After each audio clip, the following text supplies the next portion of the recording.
Hi everyone, Namaskar. This is Nirala Sir. I welcome you in next set. Next set is what? Set number 13. As we have completed up to 12 sets and we have remaining sets only just 7. So we gradually also accomplished all this. So move towards the first question of set number 13. चलिए हम लोग अगला question question number first देखते हैं set number 13 का। ठीक है, जैसा कि मैंने बताया कि आप लोगों को जो है 12 कंप्लीट हो चुका है, आज 13 है। ठीक है, और रेस्ट हमारे पास कितने हैं 7, वो भी वेरी सुन खत्म हो जाएंगे। ठीक है, चलिए नेक्स्ट फर्स्ट क्वेश्चन देखते हैं हम लोग। फर्स्ट क्वेश्चन क्या है? Select the incorrectly spelled words. ठीक है, we have 4 words in which we have to pick out the option which is spelled incorrectly. Okay, हमें इनमें से जो है यहाँ पे 4 वर्ड दिए गए हैं जिसमें से ये बताया जा रहा है कि 3 किसी प्रकार सही है और एक गलत है, वो हमें सिलेक्ट करना है। ठीक है, तो देखते हैं मीडिएशन, उसके बाद है हमारे पास एफिशिएंट, कंट्रीब्यूशन, मिसकैलकुलेशन। ठीक है, अब देख लेते हैं हमारे पास एक वर्ड है एफिशिएंट। तो एफिशिएंट अगर हम लोग लिखते हैं तो इसका जो स्पेलिंग होता है, ठीक है, ई डबल एफ से शुरू होता है। ठीक है, ई डबल एफ आता है इसमें। यहाँ एफिशिएंट लिखा हुआ है, इसमें एक एफ नहीं है, तो miss correct is what? Option number C. ठीक है, तो 1 नंबर क्वेश्चन का आंसर क्या होगा? Option number C. So option C is correct. I always told you, dear students, if you really want to make your English strong, you need to command on vocabs because we got several words here: mediation, efficient, contribution, miscalculation. You have to write the Hindi meaning of those words with the help of Google Translate or dictionary. Because if you study really, you will be taught grammar, not vocabs anywhere. If you really want to command and make your English strong and you would like to improve your English, just command on vocabs as you can do. Just move towards the next question. The next question is what? Select the most appropriate option to fill in the blank. ठीक है, अब हमारे पास एक question है जिसमें dash dash दिया हुआ है, खाली स्थान दिया हुआ है, उसको जो है फिल करना है। ठीक है, अब देखिए Ram went to dash an ice-cream. अब एक व्यक्ति का नाम है राम और इधर आइसक्रीम, यानी सेंस क्या देगा? खरीदने का, और खरीदने का अंग्रेजी क्या होता है? B U Y. ठीक है, बाय। यहाँ पे 2-3 ऑप्शन और बाय से रिलेटेड है, जिसका मीनिंग जो है क्या बोलता है? खरीदने वाला नहीं, अलग अलग है। ठीक है, एक बाय द्वारा वाला है, एक बाय जो है बाय बाय वाला है। ठीक है, एक बाय है जिसका मतलब गौशाला होता है। ठीक है, तो correct answer is what? Option number B for the question number 2। ठीक है, नेक्स्ट क्वेश्चन पे चलिए। Select the most appropriate synonym. पर्यायवाची लिखना है किसका? लेबर का। ठीक है, लेबर मतलब होता है परिश्रम करना। ठीक है, इसमें एक word we are seeing here, watching out here, that is what? Toil. Toil means work hard. Toil means work hard. Okay, work hard. If you really want to just make strong hold upon on English, please do vocabs. Sometimes I make Hindi of some words, but sometimes I try to skip because I don't need to learn. Okay, you need to learn more. Okay, so you need to Google all these words where you face any types of problem. Okay, so correct option for the question number 3 is what? Toil. It means synonym of labor means परिश्रम करना is toil. ठीक है, चलिए हम लोग next question की ओर चलते हैं। अगला क्वेश्चन है हमारे पास, select the most appropriate option that can substitute the underline segment in the given sentence. Dear students, as I told you already inform you that we will solve out the question very rapidly here because we are not teaching you at foundation batch. We are discussing here PYQ for the upcoming examination which may be conducted in the last week of this month or in the next month. चलो हम लोग के पास एक नया question है। Next question है to the general public, William was best known as a crusader for peace and as an admired critic about social, political and ethical subject. अब इसका स्टेटमेंट क्या कर रहा था? Select the most appropriate option that can be substituted. जो है पूरा क्या बोलता है? सही ऑप्शन को चुनना है जो अंडरलाइन सेगमेंट को रिप्लेस कर दे। ठीक है, जो अंडरलाइन सेगमेंट यहाँ दिया गया है सेंटेंस में, that is not correct. So we have to pick out the correct option from the option. Okay, so for ये क्या कर रहा है कि टू द जनरल पब्लिक, ठीक है, सामान्य व्यक्ति के लिए William was best known. William नाम का व्यक्ति जो जाना जाता था एज ए क्रूसेडर, ठीक है, एक महान योद्धा के रूप में। ठीक है, for peace and as an admired critic about social, political and ethical subjects. For peace, कोई व्यक्ति योद्धा है, भगवान माना जाता है लोगों के लिए, तो 4 तो ठीक है, 4 वाला सारे ऑप्शन रहेंगे। सो 4 ऑप्शन ए बी ठीक है, बाकी इन वाला और ठीक है सी कट जाएगा, तब देखते हैं for peace and as an admired by critic by, ठीक है, for peace and as admired critic on social political and ethical, ठीक है, बाय यहाँ कोई पर्सन नहीं है, ये इनकरेक्ट हो जाएगा, so correct option is what, option B for the question number 4. Dear students, if you have command on vocabs, you can easily solve out such questions because this question depends upon the exact meaning of the words, not grammatical structures. Move to the next question. ठीक है, चलिए अगला question हम लोग देखते हैं. Select the most appropriate option to substitute the underlined segment in the given sentence. It is very hard for her to provide the necessities of her family. ठीक है, it is very hard for her, उसके लिए बहुत तकलीफ की बात है, कठिन बात है प्रोवाइड देना, ठीक है, the necessities of her family, ठीक है. Select the most appropriate option to the substitute the underline segment. वही चीज है कि एक घिरा हुआ जो है कुछ वर्डों का ग्रुप दिया गया, उसको रिप्लेस कर दीजिए ताकि पूरा सेंटेंस जो है सही हो जाएगा, ठीक है. तो हमारे पास है the necessity of her family, the necessities from her family, from वाला तो होगा ही नहीं यार, उसी को चाहिए, उसी से का सेंस दे रहा. The necessities by her family, by वाला भी कटेगा, ठीक है. The necessity of her family, the necessities to her family. अब क्या करें, it is very hard for her to provide the necessities to her family. To के सेंस में होता है उसके परिवार को, यानी को के सेंस में to. So correct answer is option is what, option C for the question number 5. Let's see the next question. Select the option that expresses the given sentence in passive voice. So, dear students, just when you got a picture of voice, what voice, if you see voice, you have to divide two parts. You move for a little bit left and thereafter right, okay. In right side, in left side you have to find out any clues which can send you, which can put you right side, okay. We are looking at that is what vexes means what, V5. If we got V5 in question, then in answer we need is am are, ठीक है. अगर हमें V5 मिल रहा है question में, तो answer में हमें क्या चाहिए, is am are चाहिए. अब उस ऑप्शन को पहले रखना है जिसमें is am are हो. फर्स्ट में है is, दूसरे वाले में है is, वो भी रखेंगे, ठीक है. अब इसमें जो है सी नंबर में जो V5 का V5 दे दिया तो गड़बड़ हो जाएगा, क्योंकि वहाँ पे एक्टिव में और अपने को पैसिव में चाहिए, ठीक है. आगे फिर देख रहे हैं आई एम, ये इधर ये भी रहेगा. अब एक फर्स्ट नंबर ऑप्शन में आप देख लो कि इज तो लगा हुआ है लेकिन उसमें बीइंग लगा हुआ है, और इसका फॉर्मूला बड़ा बढ़िया कि अगर V4 है क्वेश्चन में तब आंसर में बीइंग, ठीक है, और क्वेश्चन में V5 है, इस वजह से ये ऑप्शन कट गया, ठीक है. अब आगे देख लेते हैं.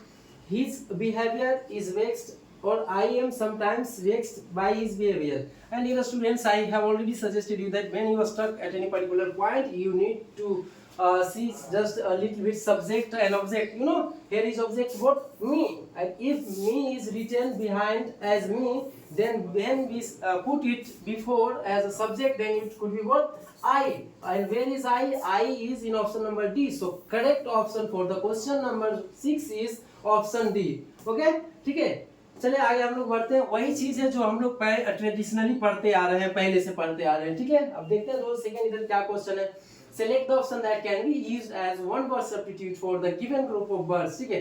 अब शब्दों का समूह दिया गया, उसका मतलब बताना है. द स्टडी ऑफ क्वाइंस, ठीक है.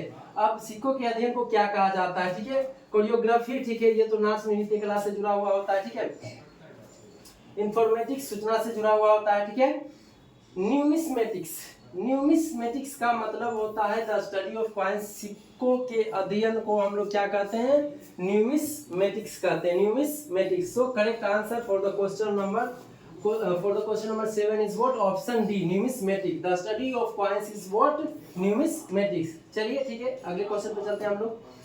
We are moving a little bit faster because we have a scarcity of time. That's why we are moving. Okay. Next question is what? Select the most appropriate synonym. ठीक है, पर्यायवाची again आया, ठीक है. Thankful. अब बताइए thankful किसी का आभार व्यक्त करना क्या लग रहा, obliged should be the correct answer. Okay, it's not very hard word, so we must not waste time over here. And if you are stuck any particular word, you want to know, if you are eager to know the exact meaning of any particular word, please help Google, okay, because you need to improve English. Move to the next question. The next question is what? Select the most appropriate synonym of the given word. Here is a word written in yellow color, that is what, bully, ठीक है. Bully means what, someone not got bull means male of cow. Okay, it does not mean here bully means threaten. Okay, someone threatening you, it means someone has warned you that I will kill you or do something anything else with you. Okay so यहाँ पे बुली का sense दे रहा है डराना धमकाना, ठीक है। तब यहाँ पे देखो एक वर्ड है ब्लो जोतना ऑक्सीजन बैल नहीं, तो ठीक है ये सब नहीं होने वाला है। ऑपरेसर ऑपरेस मींस होता है सताना, ऑपरेसर मतलब सताने वाला। ओके सो बुली मतलब धमकी देना, तो ऑपरेसर मतलब वही हो जाएगा। So correct synonym for the question number 9 is what? Option A, oppressor is correct option. चलिए हम लोग नेक्स्ट क्वेश्चन देखते हैं। नेक्स्ट क्वेश्चन है हमारे पास, select the word opposite in meaning to the underline word in the given sentence. Feeling discourage she finally finds the motivation for pursuing her goal. ठीक है, अब कह रहा एक वर्ड दिया गया है यहाँ पे, ठीक है, अंडरलाइन किया हुआ है डिस्करेज। अब इसका क्या करना है कि क्या बोला है statement, select the word opposite in meaning to the underline word. ठीक है, अब ऐसे वर्ड को चुनना है जो उसको रिप्लेस कर दे और सेंटेंस का अर्थ भी चेंज न हो। ठीक है, अब यहाँ पे discourage means to just demotivate someone. ठीक है, डिस्करेज मतलब किसी को जो है मतलब मोटिवेट नहीं करना, उत्तेजित नहीं करना, बल्कि उसको जो है और जो है थोड़ा सा घबरा देना या दबा देना कि तुमसे ये नहीं हो पाएगा। ठीक है, एनर्जेटिक, ऊर्जावान, इंस्पायर्ड, ठीक है, प्रोत्साहित, एडमायर्ड, प्रशंसा करना, डिसअपॉइंटेड, तो ये उसका सिनोनिम हो रहा है, हो नहीं जाएगा। एनर्जेटिक और एडमायर्ड ये होता है कभी किसी को जो है प्रशंसा के सेंस में, और इंस्पायर्ड इट मींस जो है to motivate someone. So the correct meaning which cannot change the meaning of sentence would be inspired. Here it means it is working here as a synonym of discouraged. Okay, so correct option for the question number 10 is what? Option B, inspired. चलिए next question की ओर। Next question है हम लोग के पास, select the option that can be used as word substitute for the given groups of word. चलिए एक phrase आया, ठीक है, वन वर्ड सब्स्टिट्यूशन आया, सॉरी, उसको देखना है। A person who is inclined to see the worst aspects of things. ठीक है, कहता है a person who is inclined to see the worst aspects of a things, यानी कि व्यक्ति जो अपने जीवन या वस्तु के जो एकदम बुरा से बुरा अवस्था देखना चाहे, ठीक है, उसको क्या कहते हैं? पेसिमिस्ट, निराशावादी, फिलैंथ्रोपिस्ट और एल्ट्रुइस्टिक एंड ऑप्टिमिस्ट। ठीक है, अल्ट्रुइस्ट और फिलैंथ्रोपिस्ट ये दूसरे का सिनोनिम है भाई। अगर क्वेश्चन में फिलैंथ्रोपिस्ट तो आंसर में आपका अल्ट्रुइस्ट, और अल्ट्रुइस्ट दे दिया तो आंसर में क्या हो जाएगा? फिलैंथ्रोपिस्ट। तो ये दोनों तो होगा नहीं, इधर ऑप्टिमिस्ट आशावादी, और यहाँ पूरा जो लाइन बता रहा है, a person who does not believe to happen something good, okay, he believes that something is going to be very the worst. Okay, so it means pessimist, nirashavadi. So correct option for the question number 11 is the what? Option A is correct answer. Move to the next question. चलिए you can take just 5 seconds and solve out the questions. The following sentence has been divided into 4 segments. Following sentence has been divided into 4 segments. एक वाक्य है 4 भाग में बांट दिया गया है। Identify the segment in which the article has been used incorrectly. ठीक है, जिसमें आर्टिकल का प्रयोग जो है गलत तरीके से किया गया है। UNESCO works to strengthen an intellectual and moral solidity of humankind. ठीक है, आगे देख लेते हैं। UNESCO works to strengthen an intellectual and moral solidity. अब देखो एक सॉलिडिटी कॉमन वर्ड है जो किसके लिए है? इंटेलेक्चुअल एंड मोरल, ये दोनों को रिप्रेजेंट कर रहा है। ठीक है, तो अगर एन लगाते हैं तो इंटेलेक्चुअल के लिए तो परफेक्ट है, बट मोरल के लिए नहीं, तो the best option is what? The. ठीक है, if we put here the that can make purify both intellectual even moral. Okay, so the incorrect part is what? Where is an intellectual. So correct answer is option number D for the question number 12। चलिए next question पे। Next question क्या है? Select the most appropriate option that can substitute the underline segment in the given sentence. ठीक है, आगे देखते हैं। Question पढ़ते हो तो स्टेटमेंट था कि no matter how hard work your boss will not recognise your efforts. ठीक है, कह रहा है कि अगर आप कितना कठिन परिश्रम कर लो तो आपका जो मालिक है जो आपके जो है प्रयासों को जो है याद नहीं रखेंगे, आपकी मेहनत को याद नहीं रखेंगे। ठीक है, hard you work you do hard, hardly you work, no substitution, work you do hard, दोबारा ये आएगा नहीं, ऑप्शन बी इज इनकरेक्ट।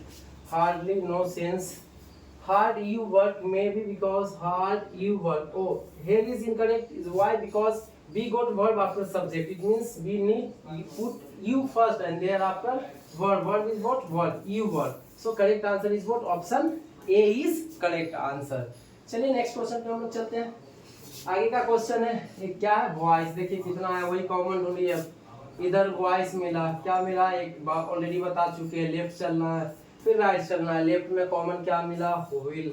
अगर क्वेश्चन में व्हील मिला तो आंसर में हमें क्या ढूंढना है, व्हील बी। क्या ढूंढना है, व्हील बी। अब देख लो भाई, जिसमें व्हील बी है उसको रखो, बाकी को काटो। इसमें है रहेगा, ठीक है, इसमें भी ये रहेगा, बी में भी, ठीक है। इधर है on personality development will be, ये भी रहेगा, ठीक है। और lecture on personality development can, देखो कैन आ गया, कैन भी, ये कट जाएगा, ठीक है। अब देख लो ये कटा, उसके बाद विल बी के बाद थोड़ा सा चेक कर लेते हैं, थोड़ा सा सब्जेक्ट और ऑब्जेक्ट, ठीक है। क्वेश्चन में क्या है, ही है, ठीक है। तो आंसर मान लो कि पीछे जब जा रहा है तो ही माना अनिवार्य होगा। कहाँ कहाँ ही आया है, ही नहीं आया है यहाँ, इसमें ऑप्शन नंबर बी में, तो ये कट जाएगा। एक और ऑप्शन चेक कर लेते हैं, कोई जो कटने वाला होगा, बाकी आंसर खुद ब खुद आ जाएगा। Lecture on personality development will be given by him. Lecture on personality development will be giving by him, और गिविंग V4, ये बताओ विल बी, ठीक है। तो विल बी के बाद हम लोग क्या लेते हैं, V3 लेते हैं। तो V4 क्या कर रहा है, तो option C is even also incorrect. So correct answer is what, option B, ठीक है। Sorry A, option A is correct answer, ठीक है। चलिए हम लोग अगले क्वेश्चन की ओर मूव करते हैं। ट्रिक वही है, तरीका वही है, क्वेश्चन थोड़ा सा कभी कभी इधर घुमा देता है। तो आप the more you practice the more you be strong in any particular subjects और anything which you want to do. Okay, चलिए नेक्स्ट क्वेश्चन देखते हैं हम लोग।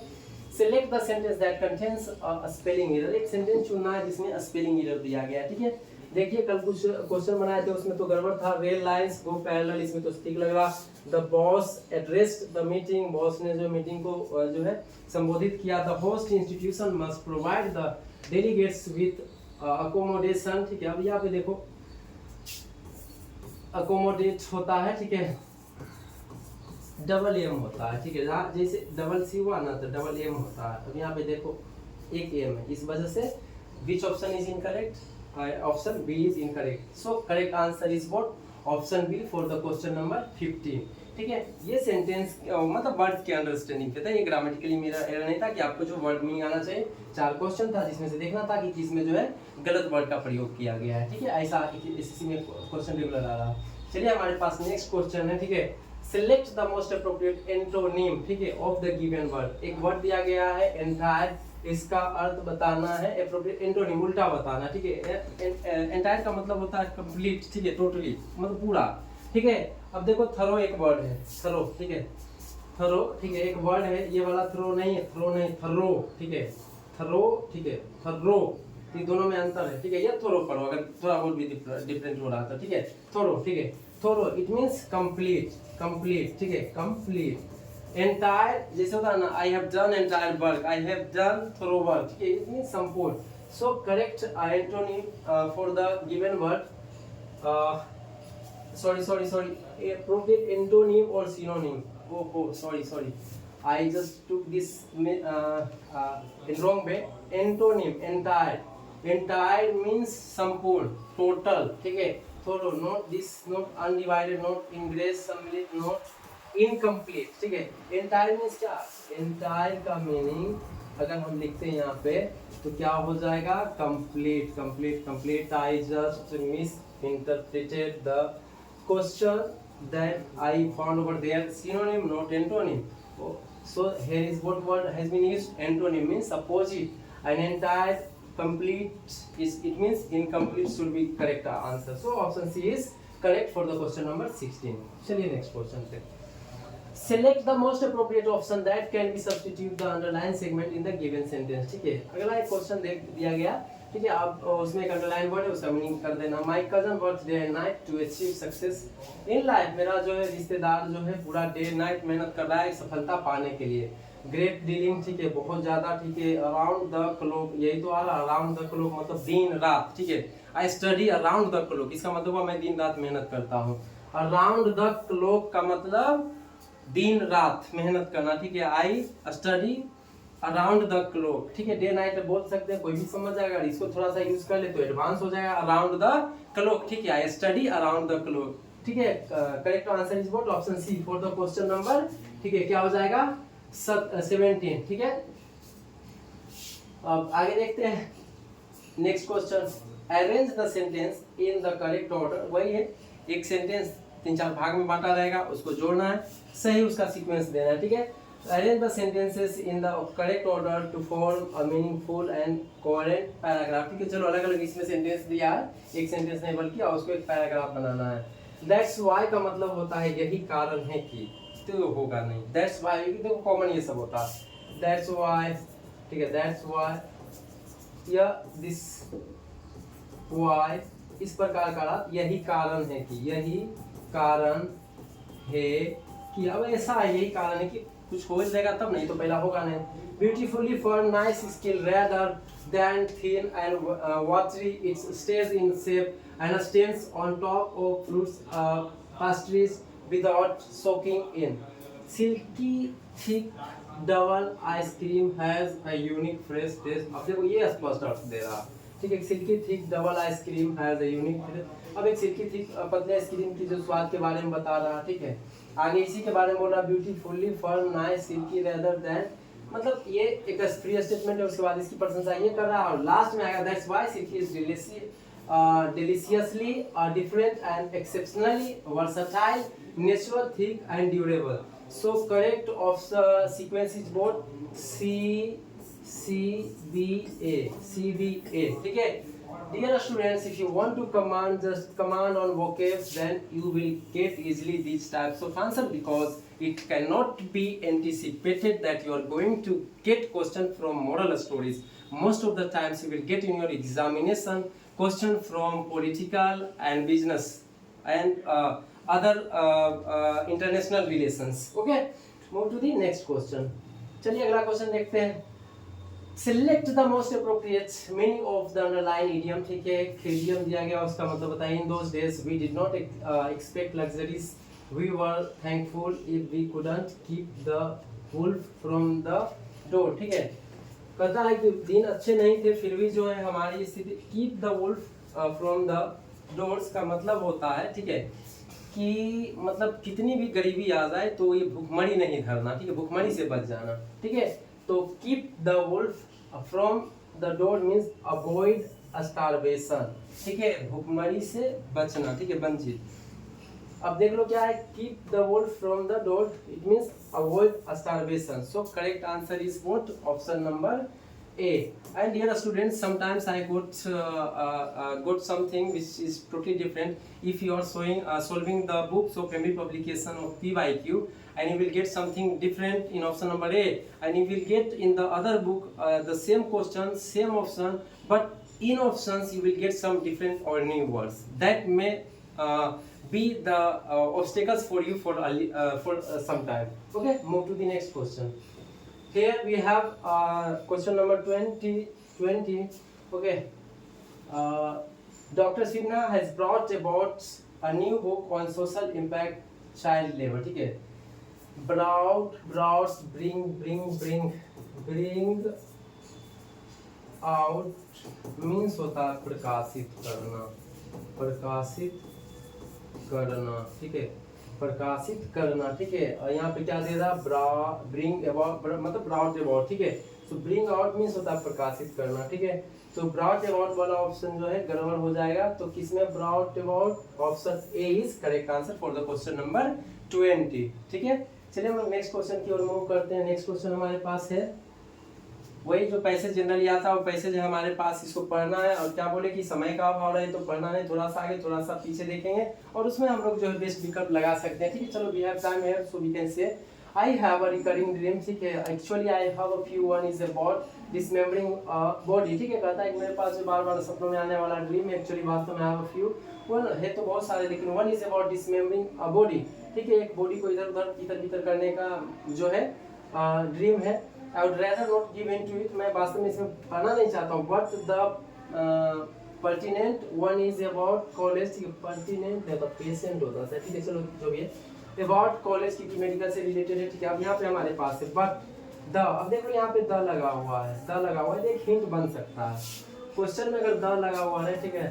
तो इधर एसटी वाला खोजना, इधर देख लो थोड़ा सा, अगर एक तरफ हमें मिल गया, क्या मिल गया, द, ठीक है, तो उधर खोजेंगे एसटी वाला। एसटी का मतलब क्या हो सकता है, बेसिकली याद रखना, बेस्ट, ठीक है, मोस्ट, ठीक है, ये दो तो याद रखना, बेस्ट और मोस्ट। बाकी अब इसी से रिलेटेड आ सकता है, टॉलेस्ट, ठीक है, हाईएस्ट, ठीक है, हाईएस्ट, मतलब जिसमें एस टी लगा हुआ है। अगर एस टी तो द, और द तो एस टी, ठीक है। अब देखिए एस टी किस में लगा हुआ है, तो best option D is correct for the question number 21। Next question देखिए, आगे का रहा है, it is the end of the semester, या सेमेस्टर का लास्ट ईयर था, and I suddenly that there to sit for final examination of realise, I think realise according to the sense of the passage, because it is used here is a word that is suddenly, and any people in this universe suddenly realize something. Okay, so realize must be the correct answer for the question number 22, ठीक है, तो B is correct option. Next question देखते हैं हम लोग, how could I have done this, why do I so dissatisfied me। अब ये कोई सेंस दे रहा है कि इसको झटका दे रहा है, लास्ट क्लास था, लास्ट सेमेस्टर था, यहाँ पे और थोड़ा सा इसको लिंक कर देता है कि अच्छे से क्लियर हो जाएगा। Suddenly realise that there to sit for the final examination, ये मेरे लिए फाइनल एग्जामिनेशन था। आई वेक पैनिक, मैं जगह तो दुखी था। माय जीपीए इन पेरिल, मेरा जो है जो मार्क्स आएगा वो खतरे में, ठीक है। आगे देख लेते हैं इसमें क्या कर रहा, व्हाई डू आई सो, मैंने ऐसा क्यों किया, डिससैटिस्फाइड माई सेल्फ, मुझे जो है ये असंतुष्ट रख रहा। ऑप्शन पे चलते थोड़ा सा, clumsily, sorry unpredictability, clumsily, consistently, कंफ्लिक्टिंगली, ठीक है। अब देख लेते हैं यहाँ पे हमारे पास है क्लमसली, कंसिस्टेंटली। हाँ, ये देखो consistently means continue something, continue यानी कि जो क्लास में नहीं मिस करना चाहिए वो क्लास में मिस किया, और इसका हमें हमेशा पछतावा रहता है। तो consistently it means option C is correct option for the question number 23। Next question देखते हैं हम लोग। नेक्स्ट क्वेश्चन हमारे पास, someone with knowledge of my academic career might point out that this nightmare scenario in, अब देखो भाई, अब कह रहा है ये जो घटना मेरे साथ हुआ है, कोई मेरा ही कॉलेज से पढ़ा हुआ लड़का लड़की जो भी है, ठीक है, डिस्टेंट नॉलेज, इंस्टिगेट नॉलेज, भड़काऊ नॉलेज, रिमोट नॉलेज, थोड़ा बहुत नॉलेज, ब्लीक इज नॉट, ठीक है, इन पॉजिटिव सेंस, ठीक है। तो रिमोट डिस्टेंस तो आगे हो जाएगा, तो remote should be the correct answer, ठीक है। रिमोट, रिमोट मतलब अब कड़ा रिमोट मतलब थोड़ा सा होता है यहाँ पे समवन विथ, ठीक है, रिमोट नॉलेज। अब जिसके पास कम नॉलेज रहेगा वो भी अब हम पे जो है हंसेगा, ठीक है। तो remote is the correct option for the question number 24, यानी option C is correct. Next question हम लोग देखते हैं, हमारे पास क्वेश्चन नंबर 25 आया, someone with knowledge of knowledge of my academic career might point out that this nightmare scenario is not that for remote from my actual collegiate experience, and well of what may or may not be true of my personal scholastic rigor. I suspect the school stress dream is quite a common one, ठीक है। and well what may or may not be, और अच्छा है, अब आगे जो है क्या होगा नहीं होगा, ठीक है। अब रिगार्डलेस, बिना परवाह किए, इन एज मच, ठीक है, इन एज मच, इसी कारण से, नेवर्थलेस, नेवर्थलेस, ठीक है, हालांकि, फिर भी, इस सेंस में इसका मतलब होता है not with standing, in spite of, के बावजूद के सेंस में। सेंस क्या दे रहा, and well regardless of what may or may not or are not withstanding, regardless may be the correct answer, okay। option C is correct because here is sense is what, मतलब बिना सोचे समझे, परिणाम के बिना, जो सही गलत होगा, ठीक है, उसके बिना, तो के बिना के सेंस में regardless is the correct option for the question number 25, यानी option C is correct. I hope dear students you scored better in even 30 set number 13. If you like to keep attempting such tests, please be till your examination over, okay, and I will keep coming in before you every day with a new set, okay. Thanks a lot for watching my video.